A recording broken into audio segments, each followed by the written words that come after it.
गंगा के किनारे बसा वह गांव बहुत प्राचीन था। मिट्टी के घर, तार के वृक्ष और संध्या के समय जलती हुई दीप रेखाएं, सब कुछ शांत था। पर इस शांति के भीतर एक व्यक्ति ऐसा था जिसके मन में निरंतर अशांति रही थी। उस व्यक्ति की आयु 70 वर्ष से अधिक थी।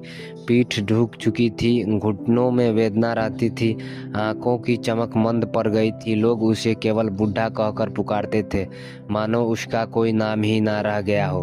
पर उसका शरीर चाहे बूढ़ा हो गया हो, लेकिन उसका मन युवा था। वह यही उसका दुख था। रात में जब पूरा गांव सो जाता था, तब वह वृद्ध व्यक्ति अपने आंगन में बैठा रहता, चंद्रमा को देखता, अतीत की स्मृतियों में डूब जाता। कभी कभी उसका हृदय तीव्र इच्छा से भर जाता, ऐसी इच्छा जिसे वह स्वयं को स्वीकार करने के लिए डरता था। वह सोचता, अब इस उम्र में यह सब क्यों? शरीर तो साथ नहीं दे रहा है, फिर मन क्यों नहीं मानता है?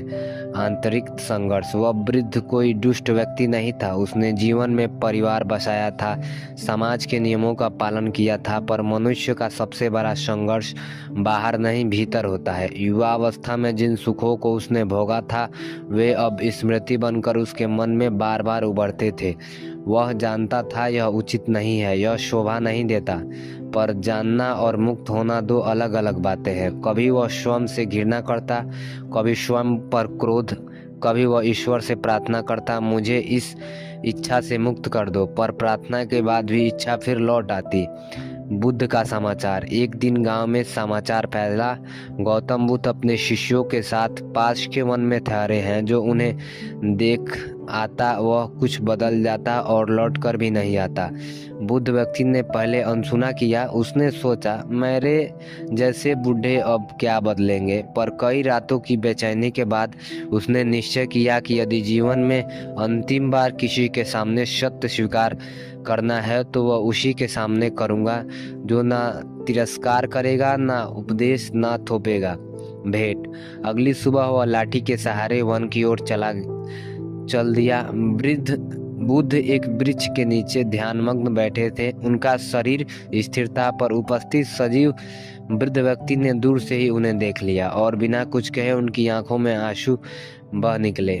वह उनके सामने बैठ गया। काफी देर तक मौन रहा। बुद्ध ने स्वयं मौन तोड़ा।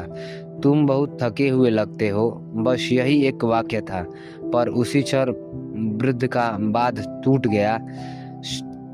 वृद्ध ने कांपती आवाज में कहा, भ्रंते, मेरा शरीर बूढ़ा हो गया है, पर मेरा मन अब भी वासना में ग्रस्त है। मैं इससे लज्जित हूँ। क्या मेरा जीवन व्यर्थ हो गया? बुद्ध ने उसे ध्यान से देखा। उनकी आंखों में न करुणा, न प्रदर्शन, न निंदा। उन्होंने कहा, तुम्हारा दुख वासना है, तुम्हारा दुख यह नहीं है कि तुम लड़ रहे हो। वृद्ध चकित रह गया। वासना और वास्तविक स्वरूप बुद्ध ने समझाया आरंभ किया। लोग समझते हैं कि वासना शरीर की आग है, पर शरीर को केवल लकड़ी है, आग मन जलाती है। उन्होंने कहा, मन स्मृतियों से बना है और स्मृति बार बार सुख को दोहराना चाहती है। बुद्ध ने पूछा, तो क्या यह कभी समाप्त नहीं होगी? बुद्ध ने उत्तर दिया, जो चीज पैदा हुई है वह समाप्त होगी, पर उसे मरने के लिए नहीं, उसे समझने से। बुद्ध ने एक दृष्टांत सुनाया। मान लो कोई व्यक्ति नदी में अपना प्रतिबिंब देखकर उसमें कूद जाए, क्या वह अपना प्रतिबिंब पकड़ पाएगा? वृद्ध ने सिर हिलाया, नहीं, वासना भी प्रतिबिंब है। उसे जो पकड़ना चाहता है वह डूबता है, और जो उसे देखता है वह किनारे रह जाता है। अभ्यास। बुद्ध ने उसे एक सरल अभ्यास बताया। जब इच्छा उसे अच्छा कहो ना बुरा कहो, बस कहो यह एक विचार है। उन्होंने विचार को विचार ही रहने दो। कर्म मत करो, प्रतिक्रिया परिवर्तन की कोशिश मत करो। वृद्ध व्यक्ति बुद्ध के पास आने जाने लगा। कभी कभी उसकी वासना पहले से भी तीव्र हो जाती, पर अब वह घबराता नहीं था। वह देखता था, इच्छा उठी, रुकी, चली गई। पहली बार उसने जाना, वासना अस्थायी नहीं होती। कुछ महीने बाद बुद्ध वहां से प्रस्थान करने लगे।